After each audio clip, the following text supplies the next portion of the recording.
మనం చేసిన దాన్ని చెప్పుకోవడం, చెయ్యని దాన్ని చేసేసామని చెప్పుకోవడం. ఇప్పుడు క్వాంటమ్ ఎన్ని లక్షల మందికి ఉద్యోగాలు వచ్చినాయి అక్కడ? భవిష్యత్తులో వస్తాయి. ఆ సాఫ్ట్‌వేర్ కూడా అట్టాగే అన్నారు, ఆ తర్వాత వచ్చేసింది. వచ్చినప్పుడు మనం ఎక్కడ ఉన్నాం? ఇది బాబు గారు ఆలోచించాలి. లేదు, అది పక్కన పెడదాం. ఫిషింగ్ హార్బర్లు, అట్లాగే పోర్ట్లు, బ్లూ ఎకానమీ దిశగా అడుగులు వేశాడు జగన్మోహన్ రెడ్డి. భారీ ఇన్వెస్ట్మెంట్స్ దిశగా సోలార్, విండ్, అట్లాగే వాటర్ని పునర్వినియోగం ద్వారా విద్యుత్, ఇట్లాంటి వాటికి భారీగా ప్రయారిటీ ఇచ్చాడు జగన్మోహన్ రెడ్డి. ఎందుకు? పెట్టుబడులు పెడతారు, ఇక్కడ ఆప్షన్స్ ఉన్నాయి కాబట్టి. అవన్నీ నిరంతరం విషం చిమ్మారు, నిరంతరం విషం వాటి మీదన. కళ్ళెదురుగుండా కనబడే డెవలప్మెంట్ అది. ఇప్పుడు అవి తీసుకెళ్ళి ప్రైవేటు వాడికి ఇస్తే అది గొప్పదట, అది మంచిదట. అది ఎట్లాగో అర్థం కాదు.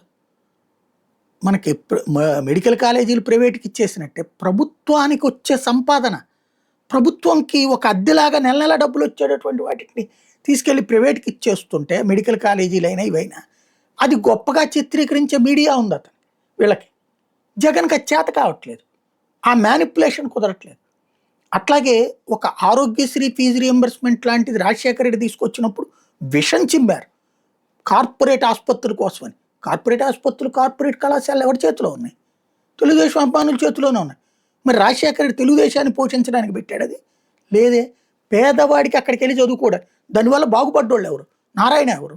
చైతన్య వాళ్ళు ఏ పార్టీకి సపోర్టు? ఏమైంది? ఆటెట్లతో బాగుపడింది వీళ్ళు, కానీ పేద పిల్లలు కూడా బాగుపడ్డారు. ఆ తెలుగుదేశం వాళ్ళని మనం ఏం నాశనం చేయక్కర్లేదని అండగా నిలబడ్డది. కానీ రాజశేఖర రెడ్డి మీదన విషం చిమ్మారు. అట్లాగే మొన్న సచివాలయ వ్యవస్థ, అట్లాగే వాలంటీర్ వ్యవస్థ విషం చిమ్ముతానే వచ్చారు. ఇప్పుడు రాజకీయ నాయకుడి దగ్గరికి వెళ్ళి చేతులు చాచి పనులు చేయించుకోవాల్సిన కర్మ బట్టే. అట్లాగే ఇవాళ రోజున ప్రభుత్వ కార్యాలయానికి వెళ్ళి లంచం, ఈవెన్ తెలుగుదేశం కార్యకర్తలే చెబుతున్నారు కదా, మా దగ్గర మేము కార్యకర్త అని చెప్తే లంచం ఎక్కువ అడుగుతున్నారు అన్నటువంటి. అలాంటి సిచ్యుయేషన్ వస్తే అక్కడ పారదర్శకంగా జరిగినటువంటి దాని మీద విషం చిమ్మారు. ప్రచారం మాత్రం జగన్ అసమర్థంగా, దుర్మార్గంగా చేసుకొచ్చాడు. ఇలాంటిది ఆ ప్రచారాలను తిప్పి కొట్టలేకపోవడం. ఈవెన్ నిన్న చూడండి, ఆ జువ్వల దీనిది జగన్ హయాంలోనే ప్రారంభమై జగన్ హయాంలోనే పూర్తయినటువంటి దాన్ని అబ్బెబ్బే అది మా బాబు గారే పూర్తి చేశారు అని చెప్పడం. మోడీ ఇనాగ్రేషన్ ఎప్పుడు చేశారు? జగన్ సీఎంగా ఉన్నప్పుడే చేశారు.